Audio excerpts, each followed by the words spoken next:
Hello guys, मैं लीना कुमारी आप सभी का स्वागत है आपके channel tension free paper time में। बच्चों कैसे हैं आप? आई होप आप सभी अच्छे होंगे। सो बच्चों, जिन भी बच्चों के पास वोकेशनल सब्जेक्ट के अंदर पर्यटन, परिवहन और यात्रा सेवाएं कर सब्जेक्ट है, उन सभी बच्चों के लिए क्लास बहुत ही इंपॉर्टेंट क्लास होने वाली है। जिन भी बच्चों ने सिलेबस नहीं देखा तो डिस्क्रिप्शन और आइकन का लिंक मिल जाएगा, आप वहाँ जाकर देख सकते हैं। सो वीडियो को स्टार्ट करने से पहले, वीडियो पे पहली बार है तो प्लीज़ लाइक शेयर सब्सक्राइब करें। ऐसी इन्फॉर्मेटिव वीडियोस चैनल पे आपको मिलती रहती है। सो चलते हैं इस बुक का चैप्टर फर्स्ट पढ़ने के लिए, जिसका नाम है पर्यटन का परिचय। बच्चों, मैंने इसको दो भागों में डिवाइड किया है।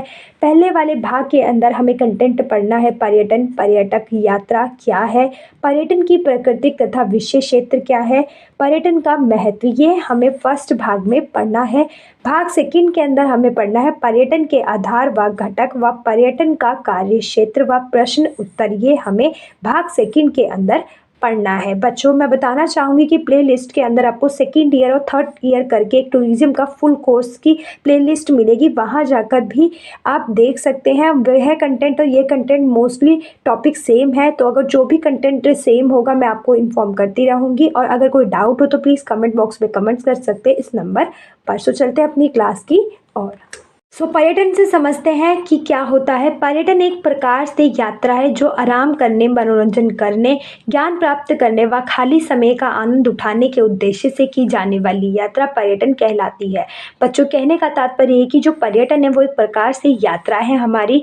यह आराम करने, मनोरंजन करने, ज्ञान प्राप्त करने, खाली समय का आनंद उठाने के उद्देश्य से की जाने वाली यात्रा हमारी क्या कहलाती है? पर्यटन कहलाती है। ठीक है, पर्यटक समझते हैं आप। पर्यटन और पर्यटक दोनों एक सिक्के के दो पहलू है, साथ ही गहरा संबंध है। एक के बिना दूसरे का कोई अस्तित्व नहीं। मतलब पर्यटन क्षेत्र की शोभा बढ़ाने के लिए पर्यटन क्षेत्र चाहिए और पर्यटक को घूमने के लिए पर्यटन क्षेत्र चाहिए। दोनों में से एक की अनुपस्थिति से दोनों का अस्तित्व समाप्त हो जाता है। बच्चों, कहने का तात्पर्य है कि जो पर्यटक है हमारा वो एक प्रकार से व्यक्ति है और पर्यटन एक प्रकार से यात्रा है, और ये दोनों ही एक ही सिक्के के दो पहलू है। अगर इन दोनों में से एक का भी अस्तित्व गायब होता है तो दोनों का अस्तित्व समाप्त हो जाएगा। वो कैसे? कि जब पर्यटक कहीं पे भी जाता है तो उसे घूमने के लिए क्या चाहिए? कोई स्थल चाहिए, और जब कोई स्थल बनता है तो उसकी शोभा बढ़ाने के लिए कौन चाहिए? एक पर्यटक चाहिए, और पर्यटक कौन? एक व्यक्ति है। तो दोनों ही एक ही सिक्के के पहलू, अगर दोनों में से एक गायब हो जाता है तो दोनों का अस्तित्व समाप्त हो जाता है। ठीक है, नेक्स्ट है हमारा यात्रा। यात्रा वह प्रक्रिया है जिसका उद्देश्य धनार्जन करना होता है। जैसे जब कोई व्यक्ति अपना व्यापार बढ़ाने व बड़ा करने के औद्योगिक कार्यवंश एक स्थान से दूसरे स्थान पर जाता है, उसे यात्रा कहते हैं। बच्चों, कहने का तात्पर्य है कि जो यात्रा है वो एक प्रकार से धनार्जन करने की प्रक्रिया है। जो भी व्यक्ति अपने बिजनेस को बड़ा करने के लिए, अपने उद्योग को बड़ा करने के लिए किसी भी कारण एक देश से दूसरे देश में जाता है, एक क्षेत्र से दूसरे क्षेत्र में जाता है, यात्रा करता है, वो एक प्रकार से यात्रा कहलाती है। इसका उद्देश्य धन अर्जन होता है। ठीक है, नोट है 1937 में लीग ऑफ नेशन ने पर्यटन को लेकर अपने विचारों में कहा है कि यह एक सामाजिक क्रिया है जिसमें व्यक्ति 24 घंटे से ज़्यादा समय के लिए विदेश की यात्रा करता है। इस परिभाषा में विदेशी पर्यटन को शामिल नहीं किया गया और विदेश की यात्रा को ही पर्यटन माना है। बच्चों, 1937 के अंदर लीग ऑफ नेशन ने पर्यटन को लेकर अपने विचार व्यक्त किए। उन्होंने बताया कि जो पर्यटन है वो एक सामाजिक प्रक्रिया है जिसमें व्यक्ति 24 घंटे से ज़्यादा समय के लिए विदेश की यात्रा करे, तभी वो पर्यटन स्थल में काउंट होगी। परंतु जो देश का निवासी है, जो देश की सीमा के अंदर रहता है, अगर वो अपनी ही देश की सीमा में करेगा यात्रा तो वह एक प्रकार से यात्रा, पर्यटन की यात्रा नहीं कहलाएगी। पर्यटन की यात्रा सिर्फ वही कहलाएगी जो विदेश के अंदर 24 घंटे से ज़्यादा समय के लिए की गई यात्रा हमारी पर्यटन की यात्रा कहलाएगी। ये किसने कहा? लीग ऑफ नेशन ने 1937 में। ठीक है, नेक्स्ट पॉइंट है हमारा पर्यटन की प्राकृतिक तथा विशेष क्षेत्र को समझते हैं। पर्यटन किस प्रकार से प्रकृति के सहारे बना है और ये कैसे विषय के रूप में उभर कर आया, इसे जानते हैं। पहला पॉइंट है पर्यटन के दो प्रमुख तत्व है। एक यह कि विषय विभिन्न विषयों से जुड़ा है। मनुष्य की विभिन्न क्रियाएं पर्यटन को जन्म देती है। कहने का तात्पर्य बच्चों ये कि पर्यटन क्या है, दो मुख्य तत्वों से जुड़ा है। एक कि वो एक विषय है, मतलब कोई भी हम विषय समझ लेते, कहीं पे भी पर्यटक किसी भी स्तर पर जाता है वो एक तरीके से विषय मान लेते हैं। वो विषय कहीं ना कहीं बहुत सारी चीज़ों को जन्म देता है। उदाहरण से हम मंदिर समझ लेते हैं, यह एक आस्था का प्रतीक है, परंतु आस्था का प्रतीक ने साथ ही व्यापार को भी बढ़ाया है। उस आस्था को पूर्ण करने के लिए लोग पूजा पाठ की सामग्री लेते हैं, जिससे एक प्रकार से रोजगार को भी उत्पन्न करता है, या हम कह सकते हैं कि विभिन्न क्रियाओं को जन्म देता है। ठीक है, नेक्स्ट है पर्यटन के साथ भूगोल, इतिहास, मनोविज्ञान, अर्थशास्त्र, राजनीतिक शास्त्र आदि विषय जुड़े हुए हैं। जब भी पर्यटन उभर कर आता है तो पर्यटन एक प्रकार से जो यात्रा है वो कहाँ की यात्रा है, कहीं की भी भूगोलिक हो सकती है, वो ऐतिहासिक हो सकती है, हमारी मनोवैज्ञानिक हो सकती है, अर्थशास्त्री हो सकती है, राजनीतिक शास्त्र से जुड़े किसी भी विषय पर की गई यात्रा हमारी एक पर्यटन के अंतर्गत की यात्रा मानी जाती है। यह एक ही विषय का पहलू है। जब भी पर्यटन बढ़ेगा तो इन सभी चीज़ों पे इफेक्ट देखने को मिलेगा, और यही सारी चीज़ें पर्यटन को यात्रा का केंद्र बिंदु बनाती है। ठीक है, नेक्स्ट है, ये एक ऐसी आर्थिक क्रियाएं हैं जिसमें लाभ होने की प्रचुर संभावना होती है, इसलिए अर्थशास्त्री तथा व्यवसायी इसमें रुचि लेते हैं। कहने का तात्पर्य ये कि जो पर्यटन है वो एक आर्थिक चीज को, या हम कह सकते हैं हमारी पूंजी को भारी मात्रा में लाभ प्राप्त कराती है, तो यह कहा जा सकता है। इसलिए जो अर्थशास्त्री होते हैं और व्यवसायी लोग जो बिजनेसमैन करने वाले होते हैं, ये दोनों भारी मात्रा में पर्यटन पर ही अपना इन्वेस्ट करते हैं और इस पर ज़्यादा रुचि लेते हैं। ठीक है, नेक्स्ट है दूसरा, पर्यटन अध्ययन एक विषय के रूप में मात्र 50 वर्ष पुराना है। इस विषय को ठीक प्रकार से अध्ययन करने की अभी बेहद ज़रूरी है। अगर हम दूसरे पहलू से देखें तो पर्यटन का जब अध्ययन ने किया तो ये एक विषय के रूप में उभर कर आया, जिससे ये पता चला कि ये एक 50 साल पुराना ही एक तरीके से विषय है। इसके ऊपर और अध्ययन करना हमें होगा, तभी हम इस चीज़ को अच्छे से समझ पाएंगे। ठीक है, नेक्स्ट पॉइंट है हमारा, अंतर्राष्ट्रीय संगठनों ने पर्यटन को विश्व शांति का दूत स्वीकार किया है। विभिन्न देश विदेश के मनुष्य तथा संस्कृति का मिश्रण, अर्थ, नैतिक संपन्नता तथा सुविधा ने यह प्रमाण दिया है कि पर्यटन एक साफ सुथरा उद्योग है। हमारा अंतर्राष्ट्रीय संगठन ने है जो उन्होंने पर्यटन को क्या माना है, एक विश्व शांति का प्रतीक स्वीकार किया है, एक दूत स्वीकार किया है, जो विभिन्न देशों के बीच व मनुष्य की संस्कृति का मिश्रण के रूप में उभर कर आता है, साथ ही हमारी आर्थिक चीज़ों को संपन्न करता है। इसलिए इसे एक तरीके से हमारी अंतर्राष्ट्रीय संगठन ने इसे साफ सुथरा एक तरीके से उद्योग के रूप में स्वीकार किया है। ठीक है, नेक्स्ट है हमारा पर्यटन का महत्व। विश्व में पर्यटन का महत्व तब उजागर हुआ जब ये यूएन जनरल असेंबली ने 1967 वर्ष को विश्व पर्यटन वर्ष घोषित किया। असेंबली ने पर्यटन को बुनियादी तथा आनंदीय कार्य की संज्ञा दी और समाज तथा सरकार से प्रोत्साहन की आशा की। बच्चों, कहने का तात्पर्य यह है कि विश्व पर्यटन जो है हमारे, उसकी महत्वता का उजागर तब हुआ जब यूएन जनरल असेंबली में 1967 को विश्व पर्यटन वर्ष घोषित कर दिया गया। साथ ही इसको एक बुनियादी और आनंदित कार्य के रूप में इसे संज्ञा दे दी गई और समाज से रिक्वेस्ट की गई और सरकार से रिक्वेस्ट की गई कि इसको बढ़ावा दिया जाए और पर्यटकों को इसकी महत्वता के बारे में बताया जाना चाहिए। ठीक है, नेक्स्ट पॉइंट है हमारा, मनाली उद्घोषणा में कहा गया कि पर्यटन किसी भी राष्ट्र के लिए आवश्यक कार्य है, क्योंकि इसका सीधा प्रभाव समाज, संस्कृति, शिक्षा तथा देश के आर्थिक पक्ष पर पड़ता है। कहा गया कि विश्व पर्यटन संसार में नई आर्थिक व्यवस्था को स्थापित करेगा, जो विकसित और अविकसित देशों की बढ़ती आर्थिक विषमता को दूर करेगा और धीरे धीरे देश आर्थिक संपदा की ओर बढ़ेंगे। बच्चों, कहने का तात्पर्य यह है कि उद्घोषणा में कहा गया कि भाई पर्यटन एक राष्ट्र के लिए आवश्यक कार्य है, क्योंकि इसका सीधा प्रभाव हमारे समाज पर पड़ता है, संस्कृति पर पड़ता है, शिक्षा पर पड़ता है और देश की आर्थिक पक्षों पर पड़ता है, जिसके वजह से बहुत सारी चीज़ें इफ़ेक्टिव होती है।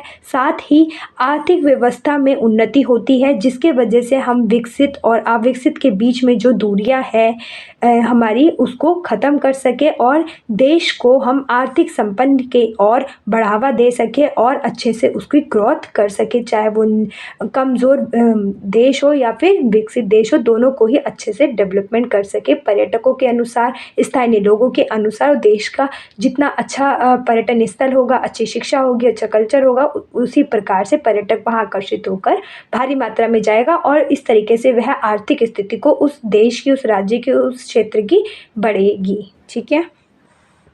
नेक्स्ट है हमारा WTO के अनुसार पर्यटन संसार का सबसे बड़ा निर्यात उद्योग है। 2015 में इस उद्योग में 3072.68 मिलियन डॉलर का व्यापार किया, जिसमें 567 मिलियन पर्यटकों ने विश्व भ्रमण किया, मतलब पूरा विश्व घूमा।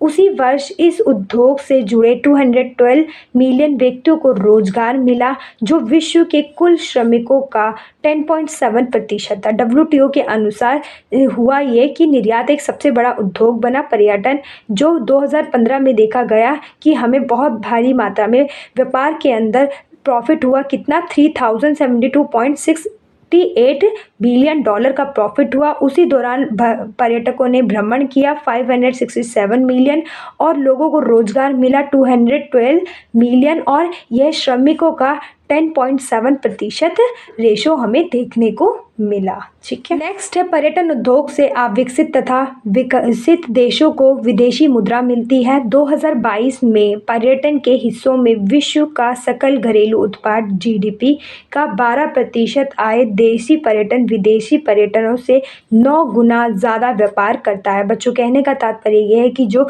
पर्यटन उद्योग है वो हमारे विकसित और अविकसित जो देश है उनको हमारे को मुद्रा देने में प्रॉफिट करता है। 2022 के अंदर हमें विश्व का जो GDP है वो 12% का बढ़ावा दिखाई दिया, जो देशी पर्यटन के अकॉर्डिंग विदेशी पर्यटनों से 9 गुना देखने को मिलता है व्यापार के अंदर। ठीक है। नेक्स्ट है हमारा, आज पर्यटन उद्योग विश्व के प्रमुख उद्योगों में से एक है। कुछ देशों के लिए पर्यटन उद्योग उस देश की जीवन रेखा स्वरूप है, जैसे नेपाल, स्विट्जरलैंड तथा ऑस्ट्रेलिया। बच्चों, कहने का तात्पर्य है कि जो आज पर्यटन उद्योग है वो विश्व के प्रमुख देशों में से एक सबसे बड़ा उद्योगों के रूप में उभर कर आया है, जो कई देशों की जीवन शैली को प्रभावित करता है या उसे चलाता है, जैसे नेपाल, स्विट्जरलैंड और ऑस्ट्रेलिया। यह कुछ ऐसे स्थल हैं जहां पर हम भारी मात्रा में जा सकते हैं, पर्यटक भी और स्थानीय देश के निवासी भी। कई दशाब्दियों से अमीर और गरीब देश के बीच की खाई बढ़ती जा रही है। भारत जैसे देश की उन्नति के लिए गांव में बेहतर सुविधा उपलब्ध कराने के लिए नए उद्योगों की स्थापना करना ज़रूरी है। पर्यटन उद्योग से मिली विदेशी मुद्रा की सहायता से निवेश कर कोई भी देश उन्नति कर सकता है। बच्चों, कहने का तात्पर्य है कि कई समय से हमारे देश के अंदर जो अमीर और गरीबी के बीच की जो खाई है वो बढ़ती जा रही है पर्यटन उद्योग के वजह से, जिसके वजह से भारत के अंदर अगर हमें डेवलपमेंट करना है तो हमें गांव को भी अच्छा करना होगा, वहाँ पे हर प्रकार की सुविधाएं उपलब्ध करानी होगी, जो भी प्राथमिक आवश्यकता होती है पर्यटक की, जिसकी वजह से हम वहाँ पर भी डेवलपमेंट कर सकते हैं। और ये तभी संभव हो सकता है हम जो विदेशी मुद्रा से प्राप्त करते जो आए हैं वो हम इन्वेस्ट करें गांव के अंदर और अच्छे अच्छे स्थल बनाएं, अच्छी अच्छी सारी चीज़ें बनाएं, जिससे पर्यटक आकर्षित होकर वहां आ सके और सारी सुविधा प्रदान करें, जिससे भारी मात्रा में पर्यटक वहां आ सके और तभी हम उस गांव को और अच्छे से उन्नति कर सकते हैं। चाहे वो गांव हो, चाहे क्षेत्र हो, चाहे विदेश हो, हम उसको तभी उन्नति करेंगे जब वहाँ पर सारी प्राथमिक आवश्यकताएं पूर्ण रूप से विद्यमान होगी। ठीक है।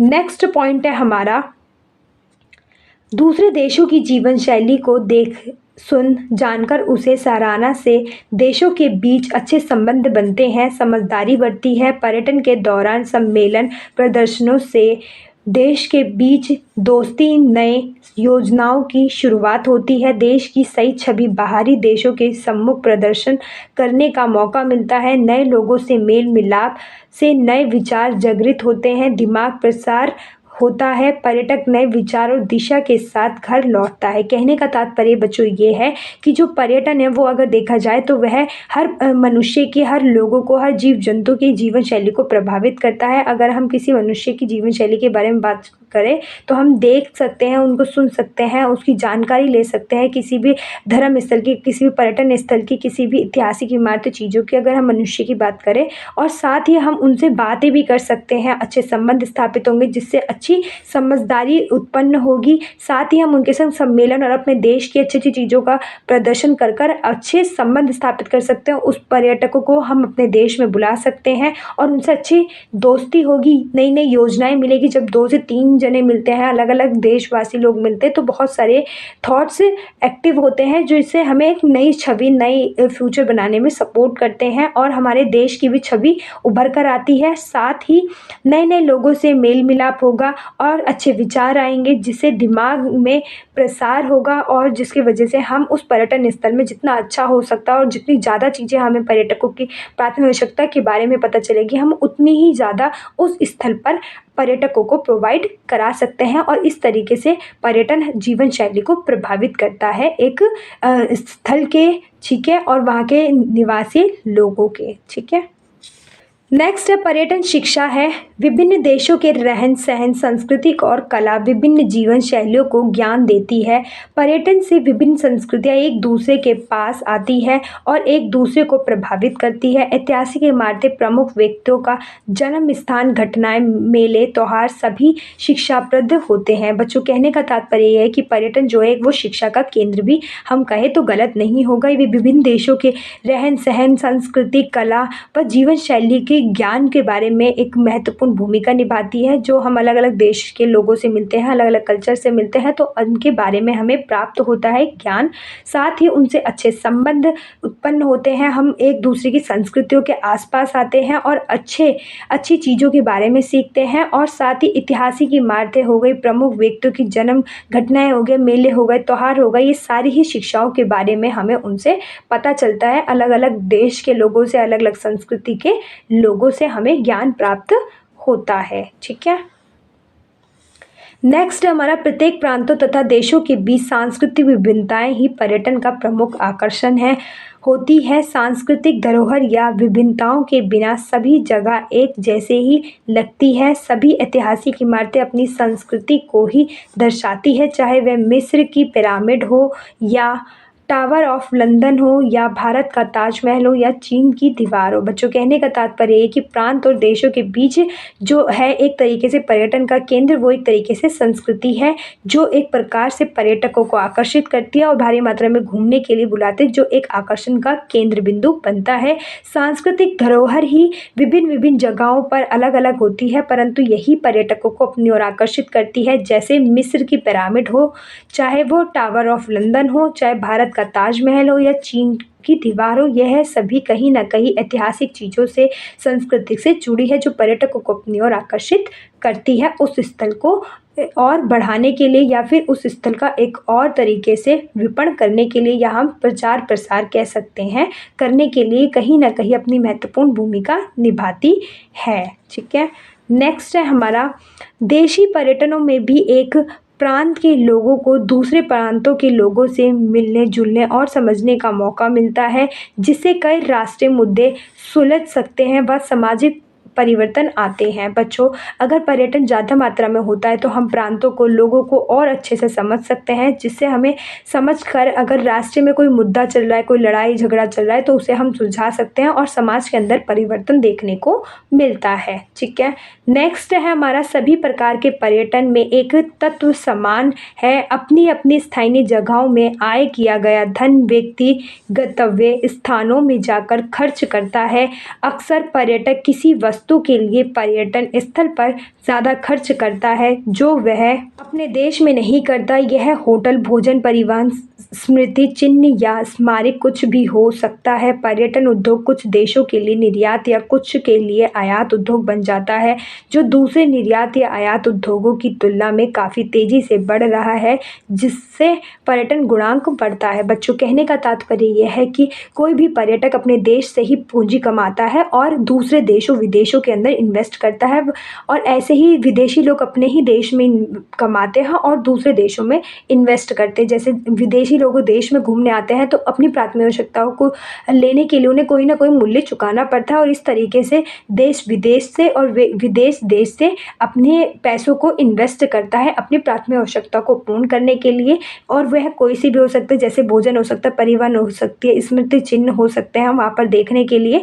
यह भी एक उदाहरण के रूप में हम समझ सकते हैं कि ये वो उदाहरण है जो एक तरीके से अपने इन्वेस्ट करता है। अगर देसी लोग हैं तो वे विदेश में इस चीज़ों को देखने के लिए या खाने पीने अपने प्राथमिक आवश्यकता को पूर्ण करने के लिए करेगा, और अगर विदेशी है तो वो अपने देश में आकर इन सब चीज़ों को लाभ उठाने के लिए कुछ ना कुछ मूल्य चुकाएगा। साथ ही यह प्रक्रिया एक दूसरे के लिए आयात और निर्यात, खरीदना और बेचने की प्रक्रिया भी बन जाती है, जिसके वजह से भारी मात्रा में एक तरीके से उद्योग बन पाया है, जिसके वजह से हम आज कह सकते हैं कि पर्यटन ही वो एक वजह है जो हमारे देश के लोगों को, विदेशी लोगों को रोजगार और आयात और निर्यात के अच्छे संबंध को स्थापित करने में अपनी महत्वपूर्ण भूमिका निभा पाया। और इसी के द्वारा आज गुणांक भी दिन प्रतिदिन बढ़ता जा रहा है। गुणांक क्या होता है बच्चों?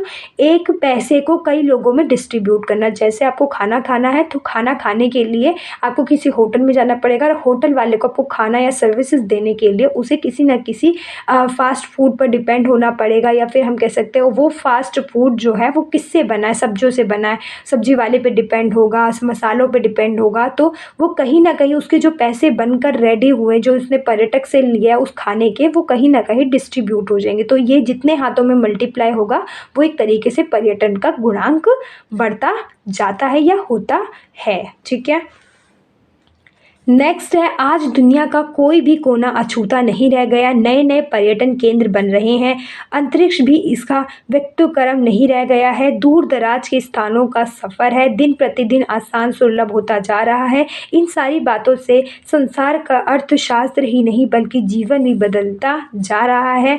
और इस प्रकार पर्यटन का महत्व देश व विदेश दोनों के लिए महत्वपूर्ण है। बच्चों, कहने का तात्पर्य ये है कि आज दुनिया का ऐसा कोई भी कोना नहीं है जो पर्यटन से अछूता हो। सभी जगह हम देखेंगे कि पर्यटन से कहीं ना कहीं इफेक्ट देखने को मिलते हैं। नए नए पर्यटन केंद्र बन गए हैं, साथ ही अंतरिक्ष भी अछूता नहीं रहा है, वहाँ पे भी आना जाना लगा हुआ रहता है और उसके बारे में कहीं ना कहीं ज्ञान हमें मिलता रहता है। ठीक है, तो इस तरीके से हम कह सकते हैं कि जो अर्थशास्त्री है और हमारा जो आज का जीवन है, मनुष्य का जीवन है, वो कहीं ना कहीं भारी मात्रा में प्रभावित होता है और इस तरीके से पर्यटन का बहुत बड़ा महत्वपूर्ण भूमिका निभाता है देश में भी और विदेश में भी। सो बच्चों, हमारा फर्स्ट लेक्चर कंप्लीट होता है। अगर कोई डाउट हो तो प्लीज़ कमेंट बॉक्स में कमेंट्स करिए। मिलते हैं इसके नेक्स्ट भाग में। थैंक यू बच्चों।